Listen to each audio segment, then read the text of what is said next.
Yeah, everything. They're doing one more test. Can tell.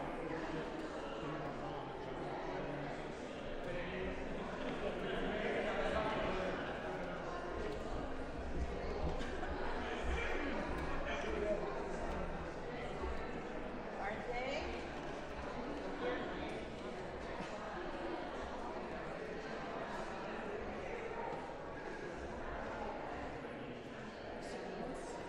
You can read my batteries.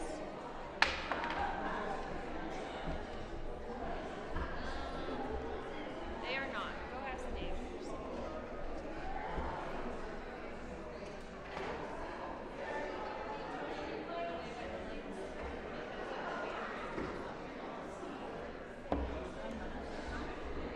It'll be good for the live stream.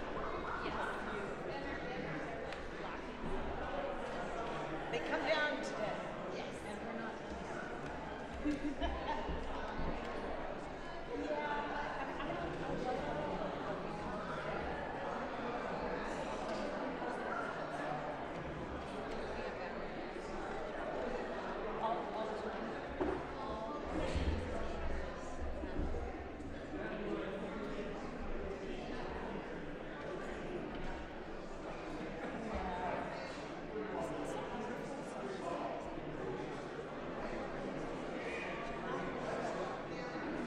And I love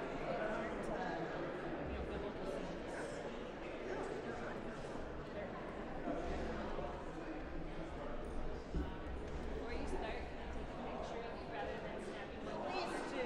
Make sure my new shoes are in it. Got it. Thank you. Thank you, Rachel.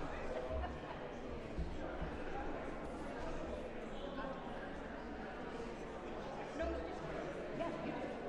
You did great.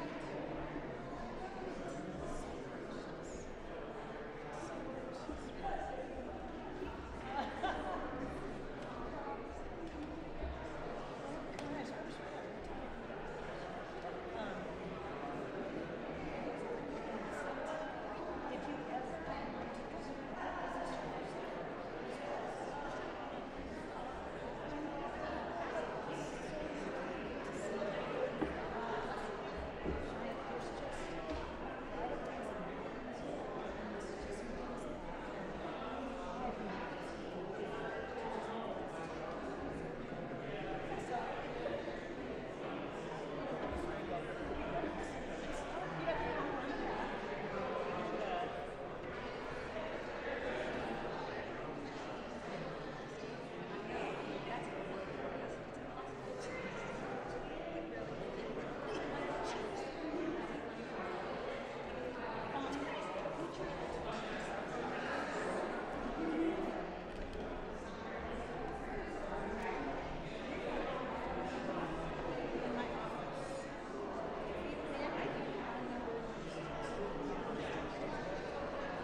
We can stay with her. I told her she can stay with us.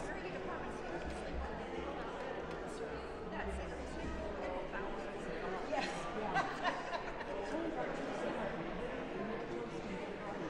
Yeah.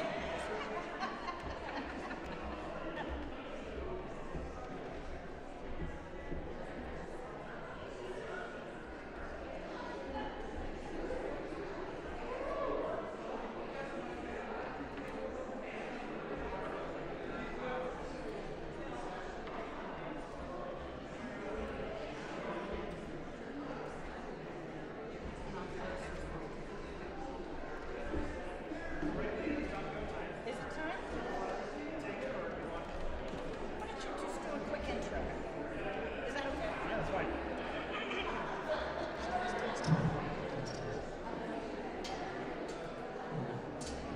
All right, everyone. Good morning. Welcome to Forum. Come on in and grab your seats and your coffees. It's great to see all your faces. Have we loved Serene Jones this weekend? Hasn't been wonderful? Well, I'm going to get out of the way and turn it over to Leanne and Serene for our interview formatted forum. So welcome in, and let's welcome again Serene Jones. Thank you, Rob. I want to read to get us started. I want to read just a sentence from your book. This is from the chapter called Breath. Learning to be still and listen to your breath, our breath, is the most radical path we can take in our day and age as we search for new ways to direct our misaimed desires and create a new imaginary for the divine. So I wanted to start very simply. I don't know what your morning has been like to find yourself in this spot, but let's just take a moment to gather ourselves. I invite you to look up, to observe our surroundings. I always am astonished when I think to look up and see the beauty of that area of our sanctuary.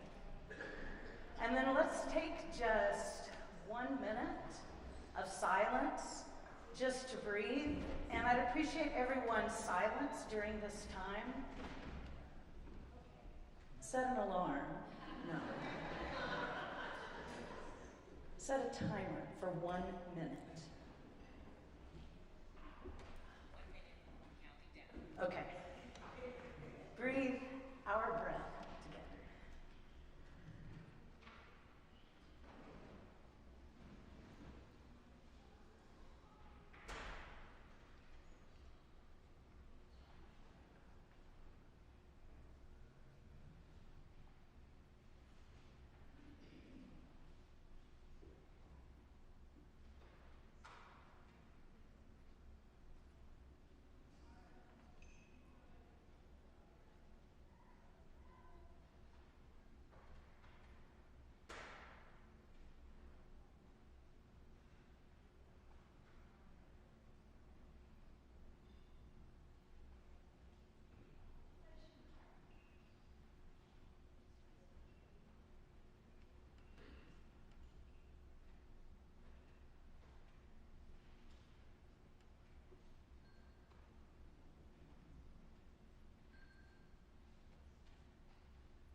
Thank you for your breath, for your silence. As I've said before, to me, I experience God through community. So in a very real way, you are God to me, and I thank you for your presence here. I have a few questions. Well, I have many questions for you, Serene, but I really want to prioritize the opportunity for all of you to ask questions. So I have 2 or 3 that I'll start with, and I invite you to be thinking of questions that you may have. And if we don't have questions, I have plenty. How does that sound? I want to ask you something radical, a couple of questions about God. And I'm interested in what you believe and what your personal theology is. For example, who or what is God to you? So start with the easy ones, okay? Yeah. Next question, just move on. So. Well, I know you can quote many theologians, and I know that they inform you. And I really am just interested in your personal faith and belief system. Yeah. I mean, what I talk about in the book is actually reflective of my beliefs. I talk about, I think like all of us, in the stories we're told and the theology we've been taught, it's very hard not to think of God as this ultimate being in the sky that, you know, is watching over everything and, you know, sort of. I always had, as a child, a very positive view of that entity up in the sky somewhere. It wasn't, you know, judging me. But as I've grown older, had more experiences, and faced more challenges, I have really come to think of God as, and I say it over and over again because I truly believe that God is the constant force and act of love, and is in and through and yet more than the world. So God is everywhere and yet more than everywhere, and is defined completely in a way that we will never be in our own self-understandings by love for us. God called all of this into being for the purpose of loving it. It's just amazing. And so I think of God in more diffuse terms, but the love and the grace is still the defining characteristic. That's beautiful. I love that. Do you think of God as in any way other than yourself? And if so, what is the other of God? Yes, I do think I think of God as within everything, but not the purity and power of the love that is God so exceeds anything that I or any human being is capable of manifesting. And that points to the otherness of God that is so deeply present and yet so far beyond and more than what we are able to grasp. And therein lies the notion of the mystery of God as well. We can't even begin to comprehend the magnitude and the power of this love that flows through everything. And we can't manifest it because we can't grasp it. So we try our best, and we do a pretty good job sometimes. Yeah.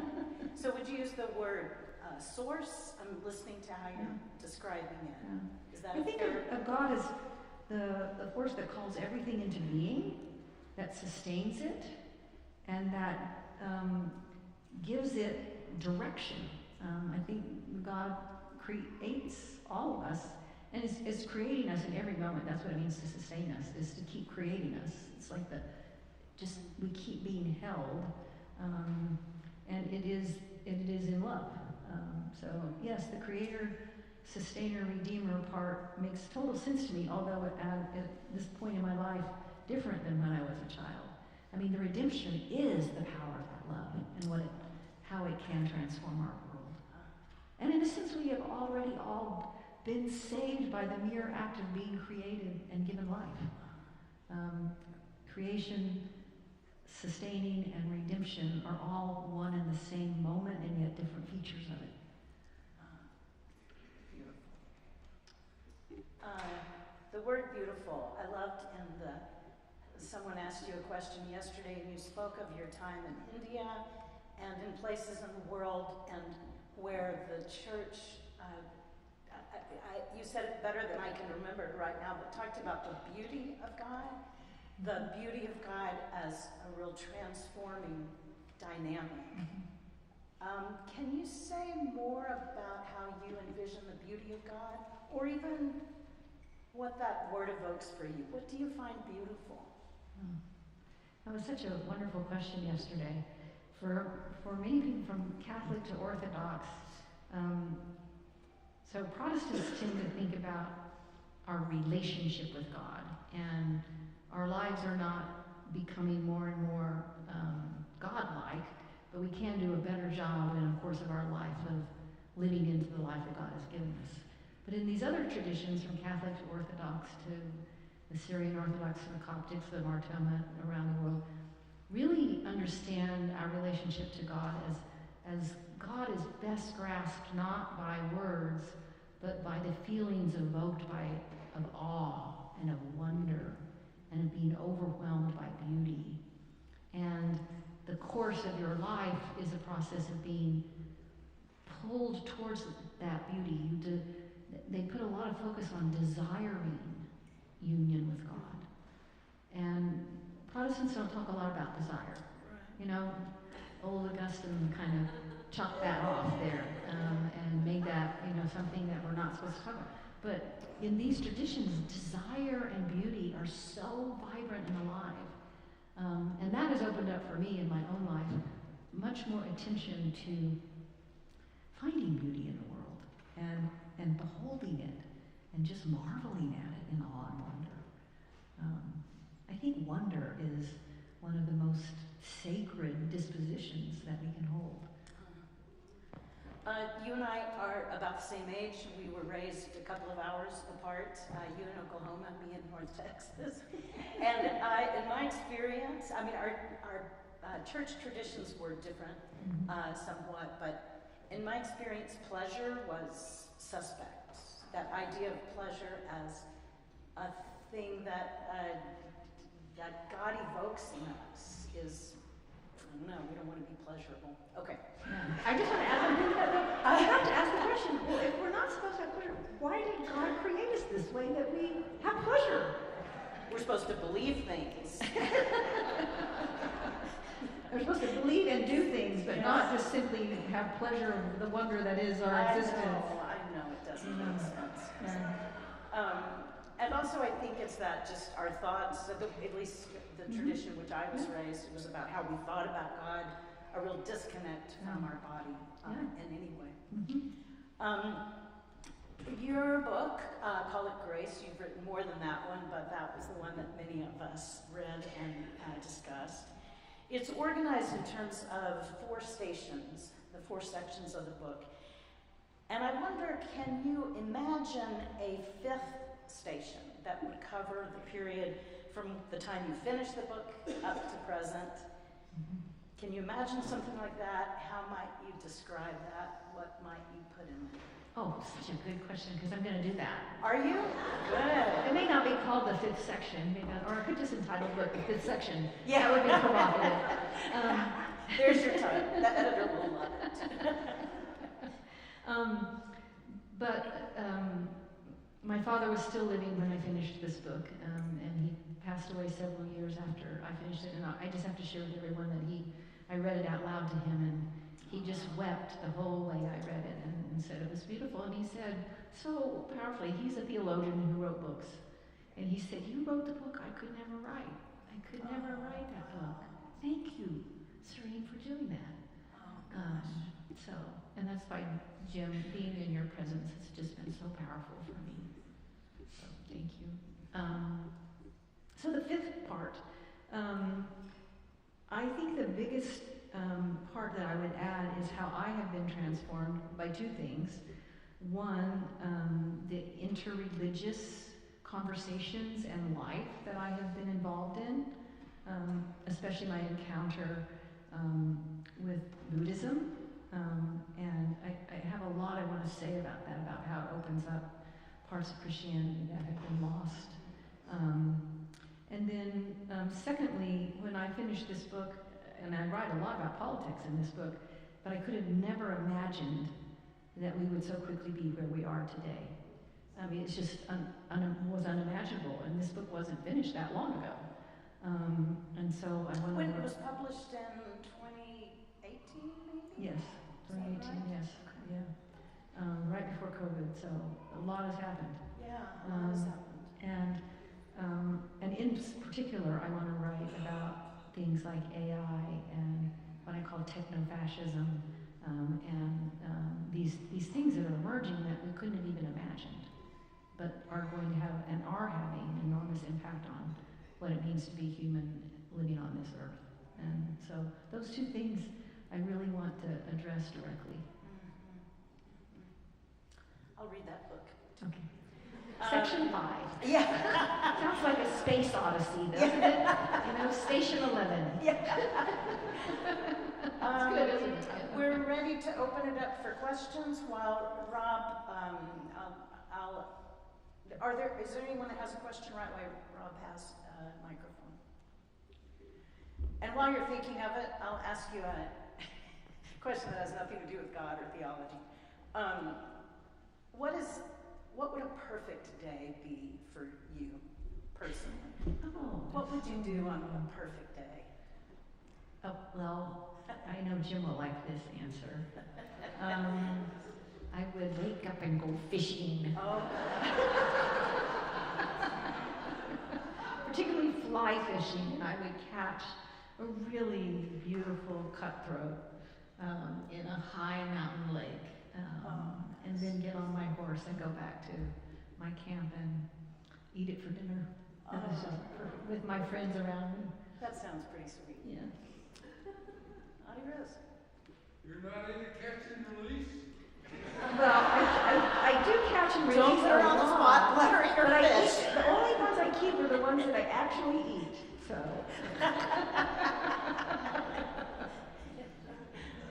When we would go fishing as a child in Grand Mesa, we would have trout for breakfast, lunch, and dinner every single day. So I know how to prepare trout in every kind of meal. So, and trout for breakfast is a unique experience. Trout on the dean. Yes, yes. I love that. Yes.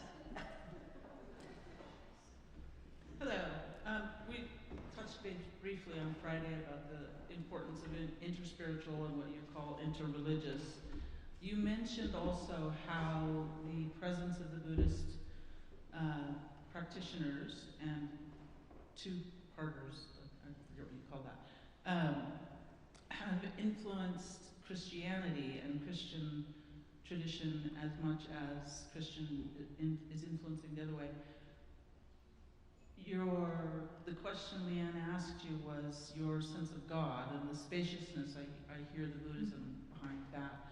What about Jesus? What from the Buddhist, what you've gained from the interspiritual, interreligious, has shifted your understanding of Jesus as a person?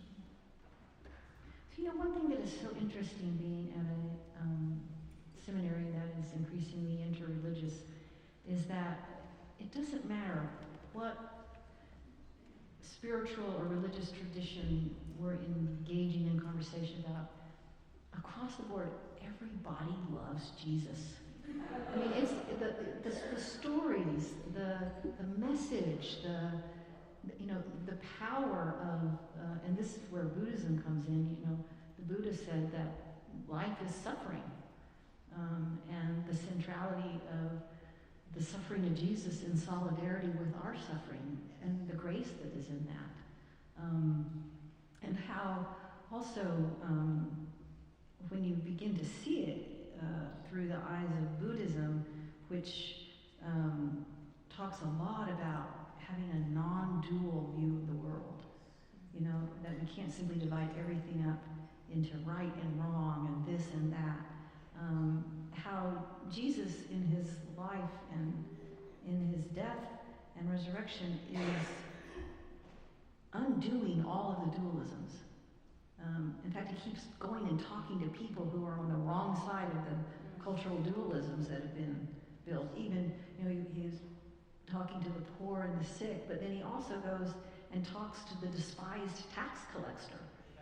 So, when he does that, he's really undoing the dualisms of how we divide up society.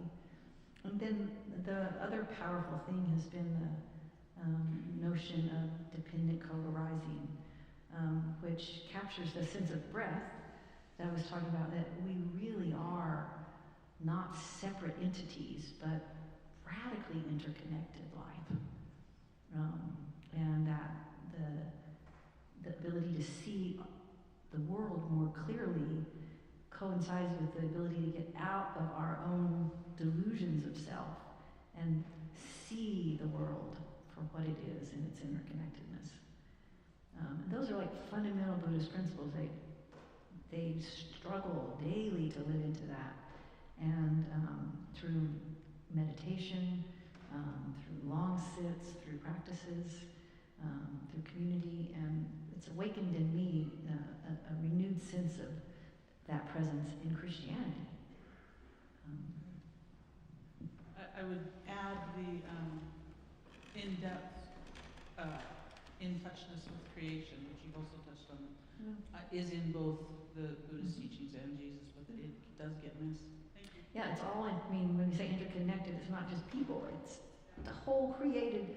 When we're talking about God, the creator and sustainer and redeemer, all of that is the interconnected reality that is loved.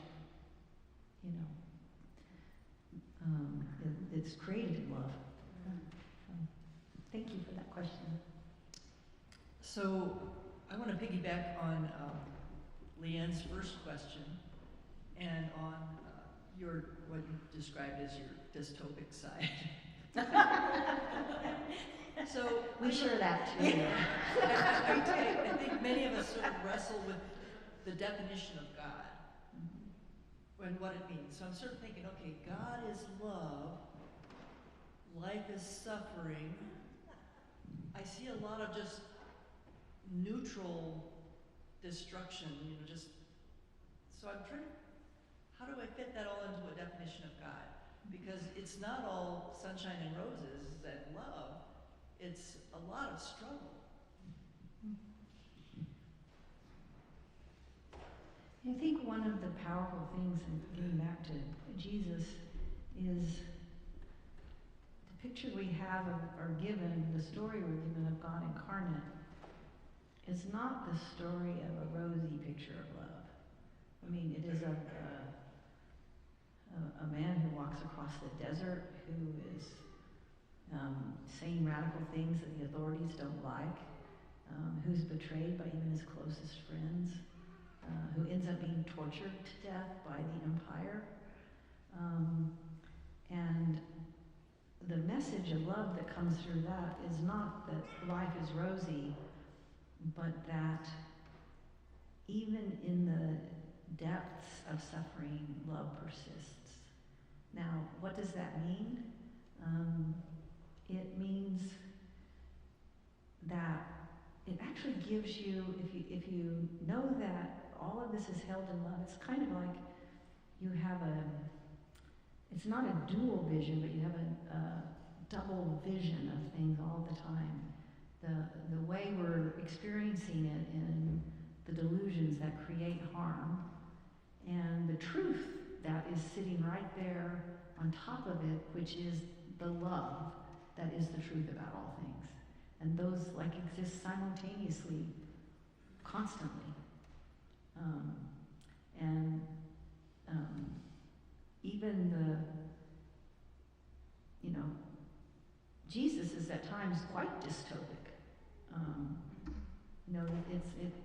It's not just a rosy picture of, I happen to like the ending of Mark's gospel the best because he is crucified, he dies, the women go to the tomb, the body is gone, and they are terrified, and they run away and tell no one, and then it ends. And it is ours to pick up the story. It doesn't end with a sort of glorious resurrection where everything is made okay, and now we know that, triumph is ours. But it takes us on a path of love and struggle and leaves the future of that in human experience and in earthbound experience to us. So actually grace allows me to not be afraid of being dystopic. Because I think too many Christians think, if I'm going to really reckon with how awful things are, somehow that's unfaithful. I have to have a cheery vision in order to be a real Christian. And I just don't think that's true, because things are not always joyful and perfect, and we are living in times of enormous violence. And so if your Christianity makes you look away from that violence, or makes you think that that violence is somehow righteous and wonderful in order for your faith to work, that is a problem.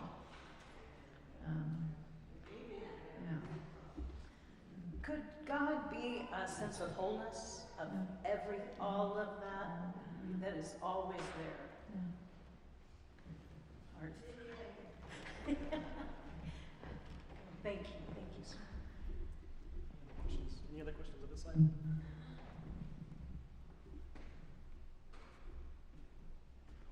There's a hand. I see that hand. Run.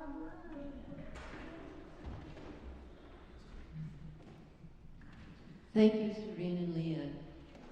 As you speak about a fragmented world, what was it like as you were interviewing at the Union Theological Seminary, and right in the middle of your considering being appointed, the spire falls down in the courtyard? Talk about fragmentation. Did you see that as some kind of a recognition of your understanding of the world we live in, and you willingly stepped into it, not to know that you would end up having to refurbish the entire campus and build a high-rise condominium?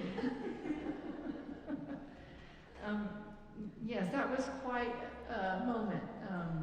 For those of you who don't know, when I went to interview for the job, I was sitting in chapel at Union, and there was this crashing noise.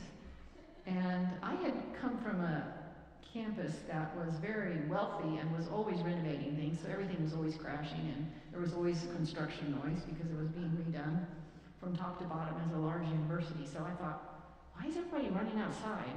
So I followed them outside into the courtyard, and there the steeple was laying in hundreds of pieces scattered across the courtyard, and broken windows. No one was hurt, thank God. And because I had come from a wealthy university that had no problems fixing things like that, I kind of looked at it and I thought, well, that's something that's going to have to be dealt with. And then I realized I was actually at a small seminary that didn't have a lot of money. As soon as I began the job, and that fixing that one steeple would cost about $2.5 million because of the landmarked building.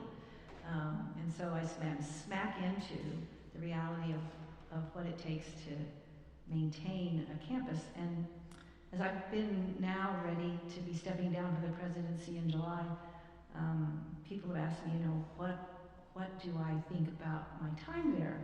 And I think, well, I got here and I had to fix the house so that we would have shelter, so that we could build inside that house a table that everyone was welcome to eat at. So this interconnection between the steeple falling and having to fix things, and our move towards more interreligious and spiritual but not religious, and continuing to be Christian, a table set for all of that.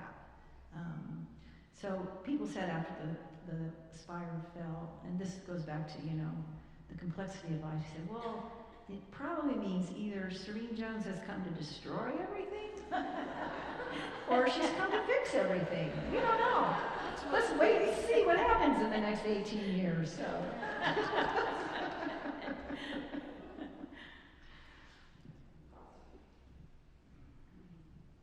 Hi and welcome. Thank you for coming. We spent about 30 minutes in the forum before you came, and our group had multiple questions for you, and I haven't heard any of those questions answered, so I'm just wondering if you got around to knowing about even those questions. Mary Jane, what I think is these are the questions, Lynn, where's Lynn? Are these the questions that you sent to me, Lynn? Yeah.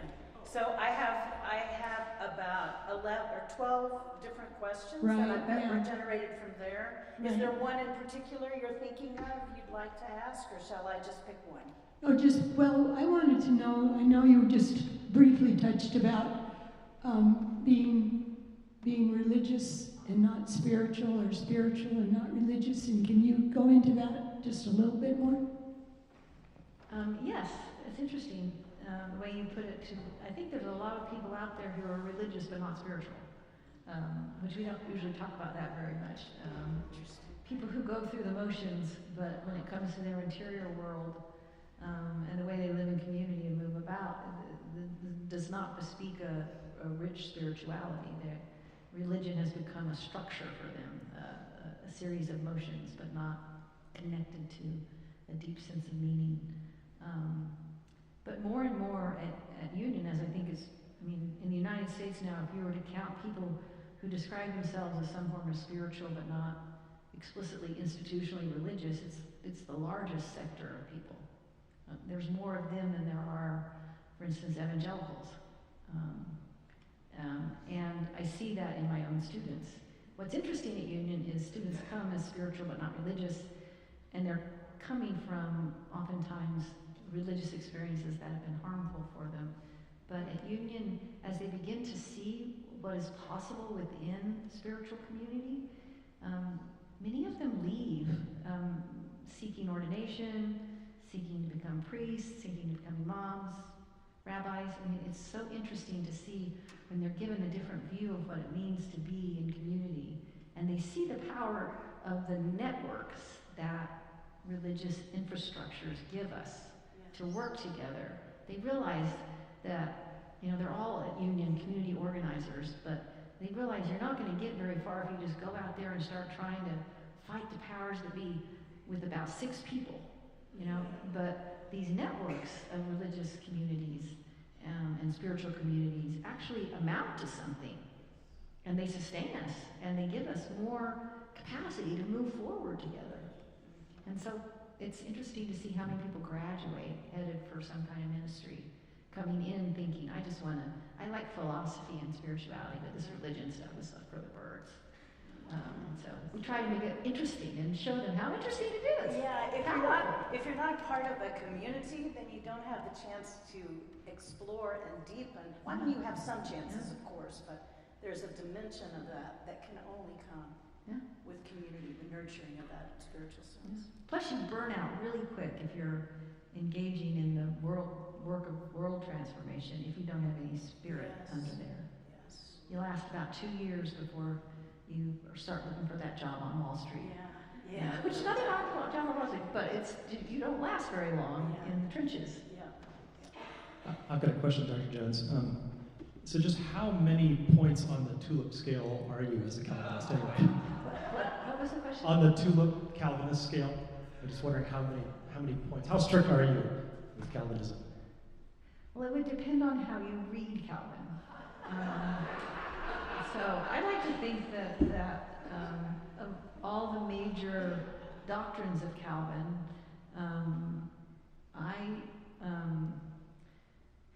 the part that everyone dislikes is the predestination stuff, and I don't like that stuff either.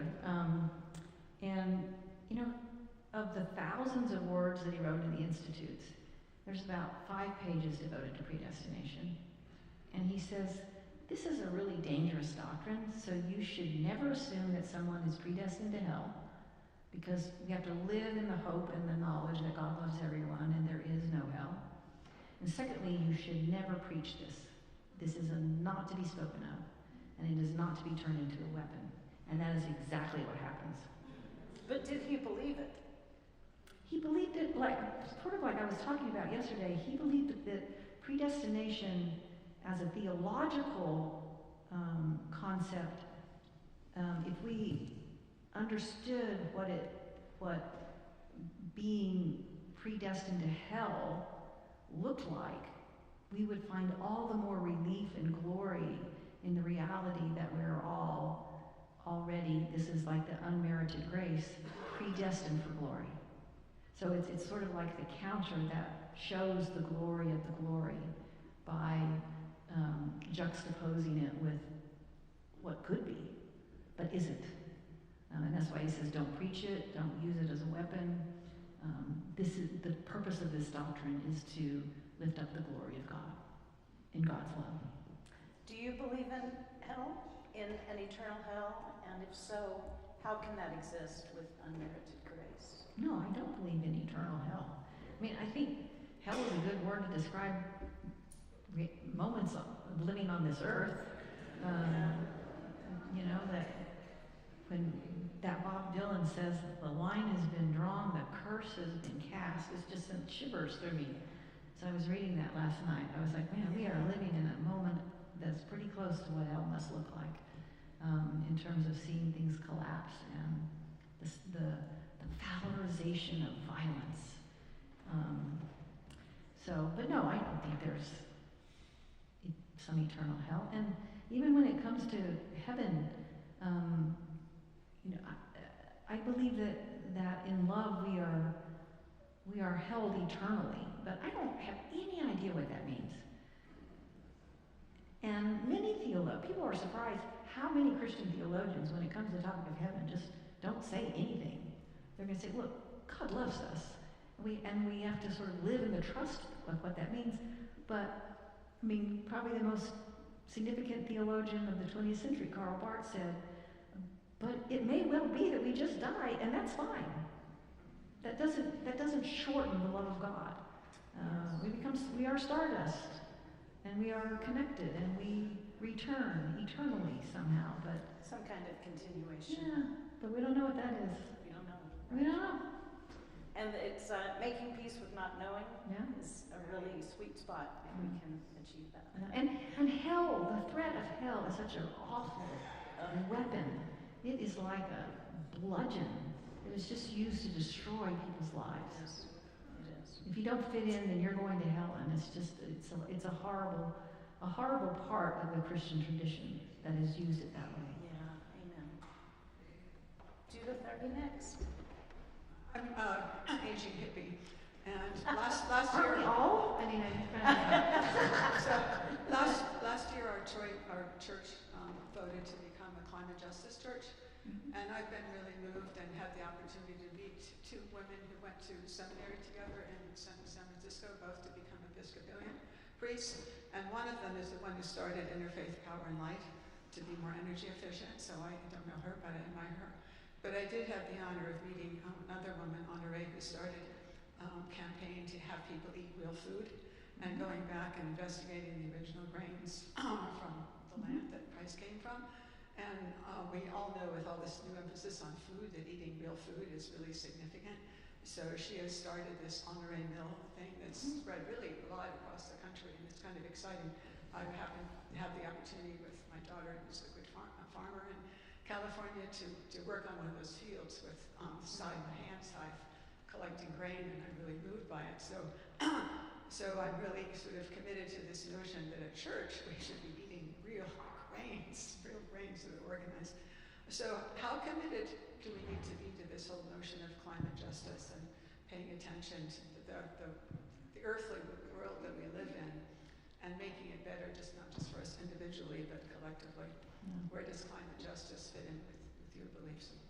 Thank you, Jim. Yeah, it's right at the center of everything, and it's almost, it's like not even about being committed, it's about being awake to the fact that if we're not paying attention to this, the earth will survive, but we may not. And we have at Union it's called the Center for Earth Ethics, and we have an entire curriculum around what we call Earth Ethics, and it's the director of it is Corinna Gore, who is Al Gore's daughter, and so and she travels around the world. She was the representative from the U.S. for COP30 in Brazil, and so our school had the opportunity to be a part of that. And I talked yesterday about during the UN, we had the Lenape and the Haudenosaunee constructed a huge teepee in the middle of our courtyard, 40 foot tall, that had a fire burning 24/7 during the UN, a sacred fire. And that was orchestrated by the Center for Earth Ethics, that has deep connections with indigenous communities across the United States. So yes, amen.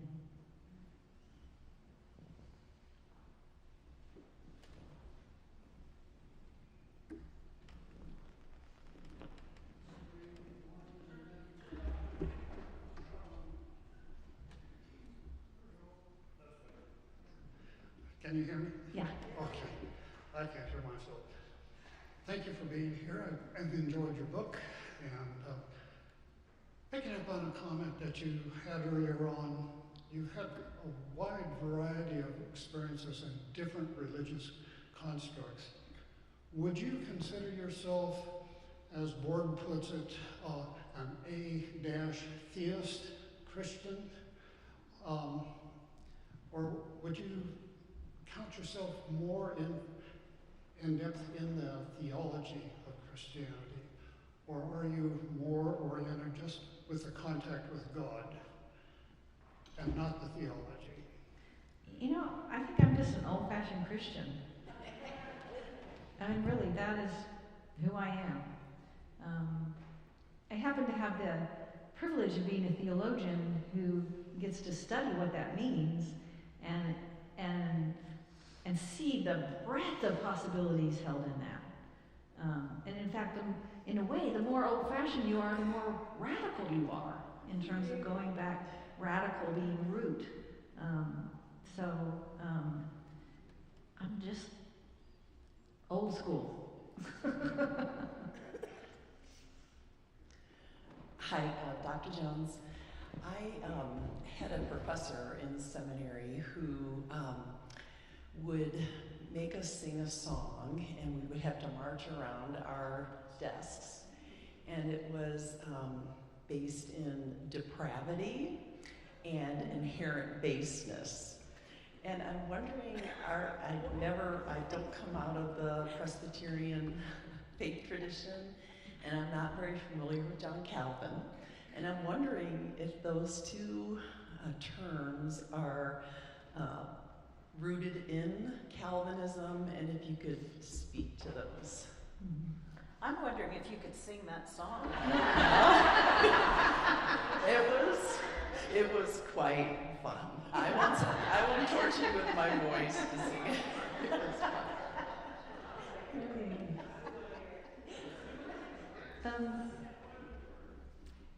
You know, the word that, so when Calvin talks about total depravity, the image that I was given by my Calvin professor was, it's like we are, you know, glasses of clean water, our society and our individuals, and yet there's this drop of purple ink that goes everywhere. There's no place it doesn't go, but it's not everything. The water is still water. And going back to the previous question about the climate crisis, you know, the notion of total depravity, when you apply it to how human beings actually have treated our planet and have treated each other, it's a very useful reminder of the fact that we are capable of doing enormous harm and violence. And it's most painful when we're even trying to do good and we do harm. So I think in the Christian tradition, at its best, that notion of, you know, total depravity was meant to say there is no part of our life or our world that we can set aside and say, this part is absolutely pure and good and incapable of turning to harm. It means it's basically saying or inside of us, there's nothing that's just perfect. Any part of us can turn to harm. But that doesn't mean we're all harm and evil. The goodness is goodness. But it is, you know, as we look at the times we're in, it's not hard to understand why these notions of sin actually are descriptive of the human condition. But, you know, the mistake that was made in Augustine, he somehow did this weird thing where he associated all with sexuality. That did not need to happen. I mean, Jesus doesn't do that. It just didn't need to happen, and he did it just in his own little twisted mind. I mean, Yeah. you know, I mean, it is true that in the realm of sexuality we are capable of doing harm, but it doesn't mean that that's the specific little place of harm. I mean, my God. Augustine really got us off. He got us on course in some places, but he got us off course on that one. Bless his heart. Oh, totally messed it up. So, I want to ask a question. You bring up the term techno-fascism. Let's assume that we have reached a point in our cosmos where AI will fundamentally rewrite everything about our civilization, all the way down to the infrastructure of our communications, data, how we perceive the world, how we communicate, interrelate, etc. If you had the ability to speak into that world and lay guardrails or direction to say, yes, you're going to become this completely enveloping technology, but here are some parameters to work within that will enable humanity and all of creation to flourish. What would those be? So you just said the parameter I would put down, the guardrail I would put down in this AI conference I was at just this week. We had the panel on ethics, and the most important guardrail is with every movement in AI, before using it, before developing, to ask what is the purpose towards which it is moving? What is its goal? And guardrail should be used for the purpose of human and planetary flourishing. That's a huge guardrail to put on it. It's to say it's just and the question of purpose, when it does get asked, if it's asked by the tech bros who are making a lot of money out of it, the answer is really to make a lot of money and have a lot of control. And that's very different than the purpose of helping human beings, animals, plants, the whole earth itself become healthier and flourish. That, if I could put my hand in there, and it seems it's a huge move to make, and we haven't done that yet. I do think that we will reach a level of exhaustion and destruction that we will have to say that, or we won't make it. So the guardrail will kind of itself emerge from our life as we push back, because we're not meant to live that way. This may be totally out of your... Raise your hand, Mom. Okay. Okay. There you are. Totally out of your thinking, but is the comic strip Calvin and Hobbes relate to John Calvin? That's so good.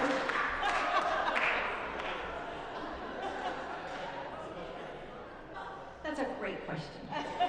And one of my closest friends in graduate school, I was writing my dissertation on Calvin, and he was writing his dissertation on Hobbes. And we would go out and drink beer together and pretend like we were Calvin and Hobbes. But as far as we could tell, there's no direct relationship. Although both Calvin and Hobbes would be arrogant enough to think they relate to everything. So. From the mind of Molly Williams. Yes.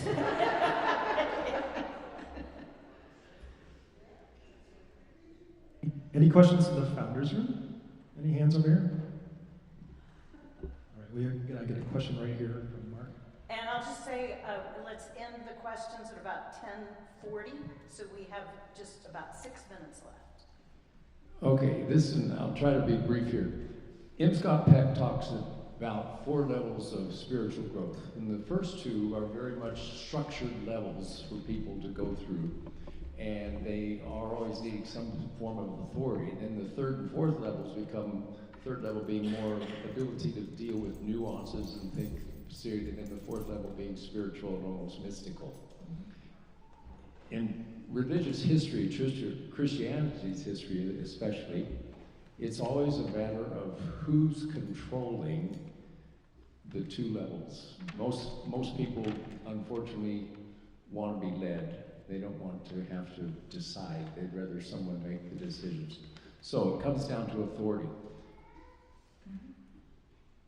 What's the next phases of Christianity in our struggle for authority, and where will we look for authority? Will we be more given to turn maybe to the mystics? Richard Rohr almost wants to justify everything Paul says by saying, hey, he's a mystic. We've got to kind of figure this out. So your theologians, your students, what do you encourage?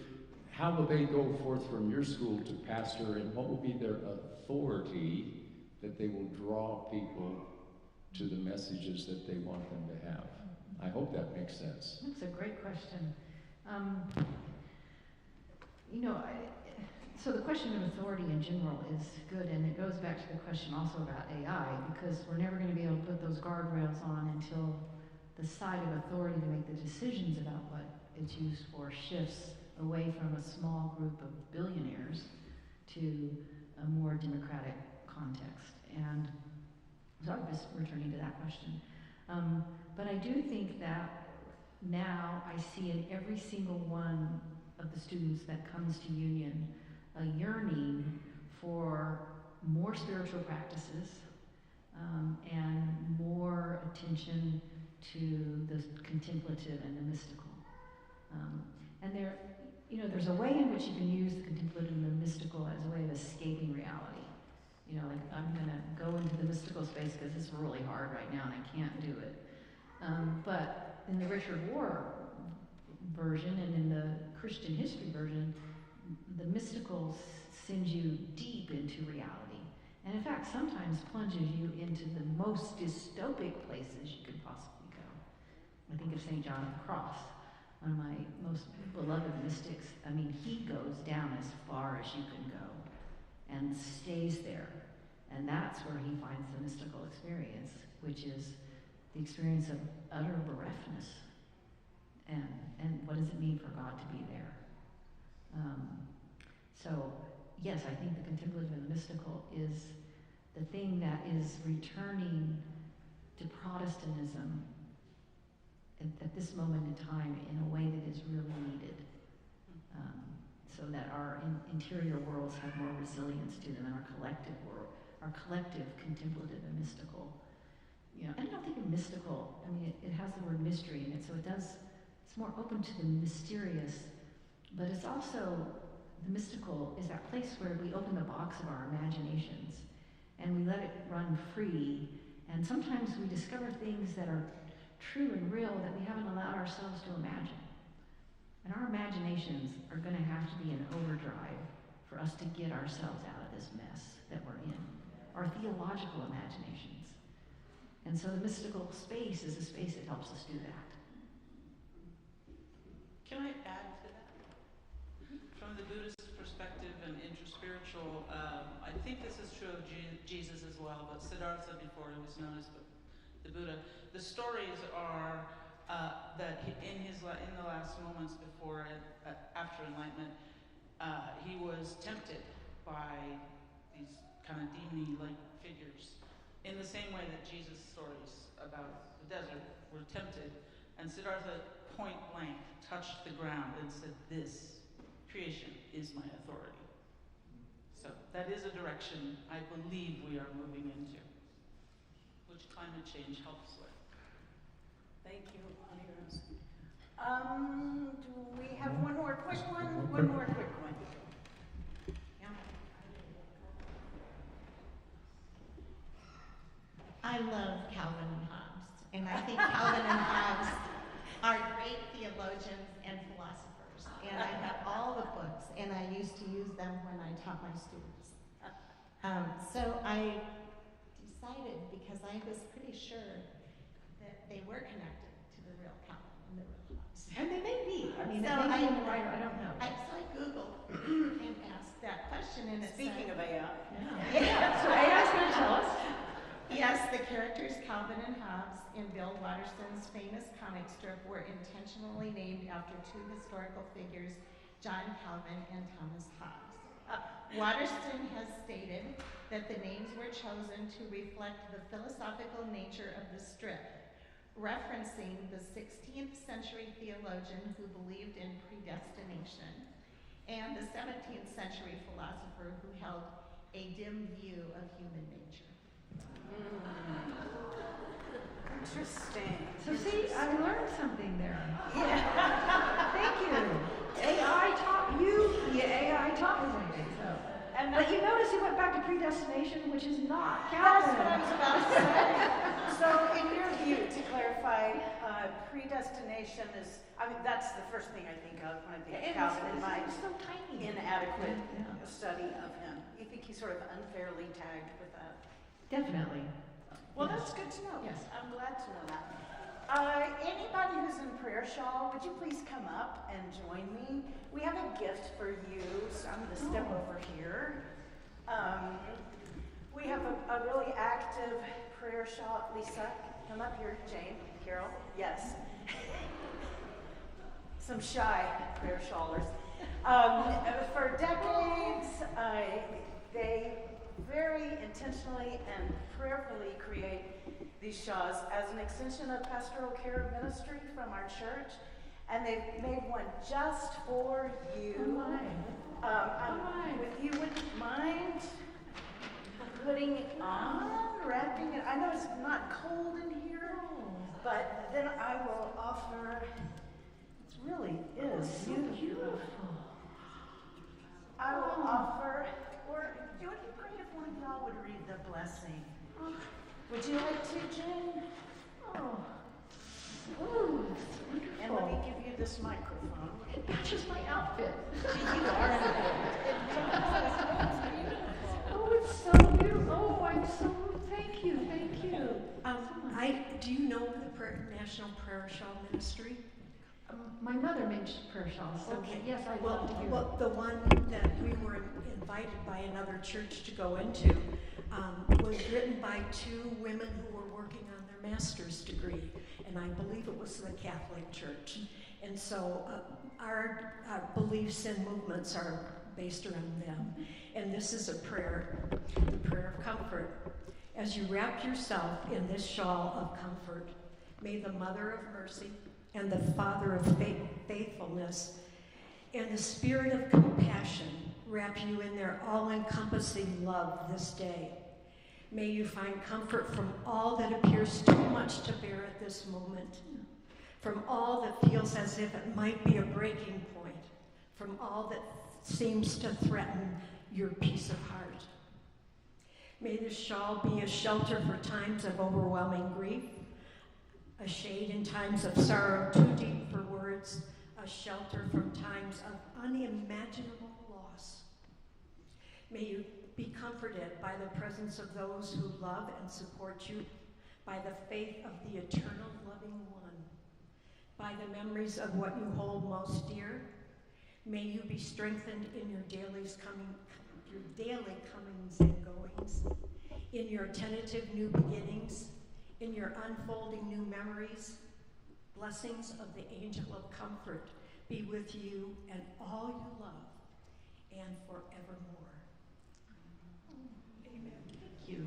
You make me cry. It's supposed to. Thank you. It's supposed to work. Let's all thank Serene.